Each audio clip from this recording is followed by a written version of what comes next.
ये जो किताब है ये नरवणे जी की किताब है। पहले ये बताएं वह पुस्तक प्रकाशित हुई है कि नहीं हुई है। अरे सुनो ना, अभी आगे सुनो।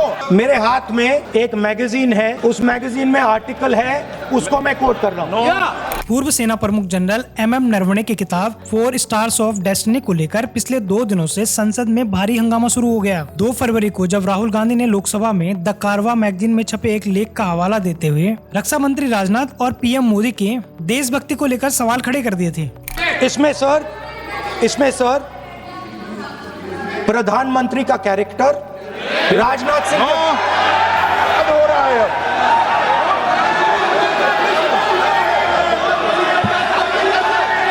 क्या वह पुस्तक प्रकाशित हुई है जिसमें यह सब सारी बातें लिखी हैं?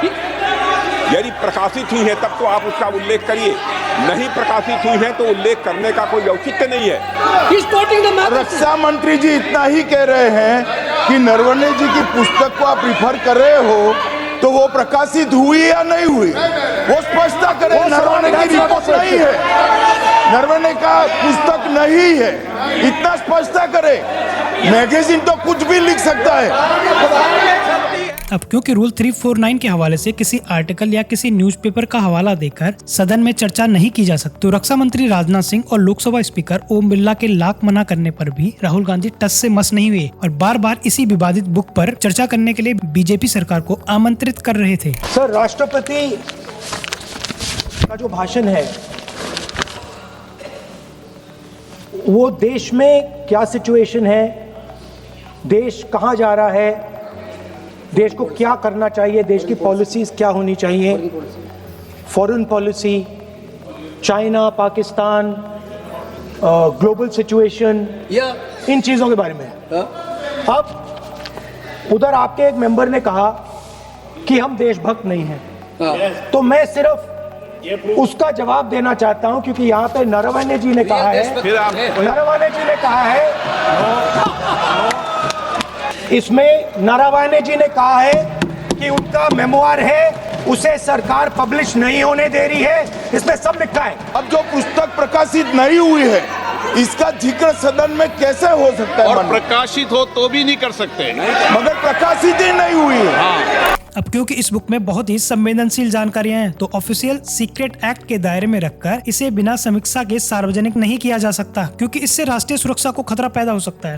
यदि जिस पुस्तक की वह चर्चा कर रहे हैं उस पुस्तक में यदि कहीं पर है, यदि वह पुस्तक, तो मैं नहीं जानता पुस्तक है कि नहीं है, यदि है, यदि तथ्य सही होते तो निश्चित रूप से वह प्रकाशित होती, और यदि किसी ने प्रकाशन पर यदि रोक लगा दी, ऐसा लगता था कि यदि एक रोक गलत लगाई गई है तो मिस्टर नरवणे कोर्ट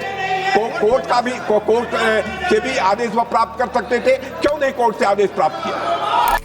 पूर्व सेना प्रमुख जनरल एमएम नरवणे की किताब को लेकर पिछले 2 दिनों से सदन में हंगामा खत्म होने का नाम नहीं ले रहा। स्पीकर ओम बिरला ने रूल 349 का हवाला देते हुए राहुल गांधी को मैगजीन पढ़ने से रोका, जिसके बाद विपक्ष ने जमकर नारेबाजी की और नतीजा हंगामे के बीच 8 विपक्षी सांसदों को निलंबित कर दिया गया, जिसे राहुल गांधी ने लोकतंत्र का कलंक बताया। अब मुझे बोलने दीजिए कि नरवणे जी ने, बोलने का आपका माइक चालू है। अब मुझे, लेकिन अब मुझे ये बात ना चाइना के बारे में है, ये बात प्रधानमंत्री नो और आप, अब मैं इसका भी नियम बता दूं, 1 मिनट वो माननीय सदस्य प्लीज, नो मैं नियम बता दूं, रूल्स, 1 मिनट आप सुनिए प्लीज। नो नियम प्रक्रिया 353 के अंदर जो आप सबने पढ़ रखा है, किसी भी व्यक्ति के विरुद्ध या माननीय मंत्री के विरुद्ध आप कोई आरोप लगा रहे हैं तो उसके लगाने के पहले आपको लिखित में देना पड़ेगा। नो, आपको रूल्स का पालन करना पड़ेगा। अगर सदन में बोलना है तो आपको सदन में बोलना है तो नियम प्रक्रियाओं का पालन करना पड़ेगा। अगर आप सदन में नियम प्रक्रियाओं से नहीं बोलना चाहते तो इजाजत नहीं मिलेगी, मैं अगले वक्ता को बुलाऊंगा। नियम प्रक्रियाओं से बोलेंगे, ऐसे नहीं बोल सकते आप। अगर आप नहीं बोलना चाहते सदन में तो सदन तो नियम प्रक्रियाओं से चलेगा, बार बार आसन की अवमानना से नहीं चलेगा। आप अगर नहीं बोलना करना चाहते तो मैं अगले वक्ता के रूप में अखिलेश यादव जी को बुलाऊंगा। अब इस पूरी वीडियो पर क्या सच्चाई है आप कमेंट करके हमें बता सकते हैं। वीडियो अच्छा लगा तो लाइक कर सकते हैं और अच्छा नहीं लगा तो डिसलाइक जरूर करें।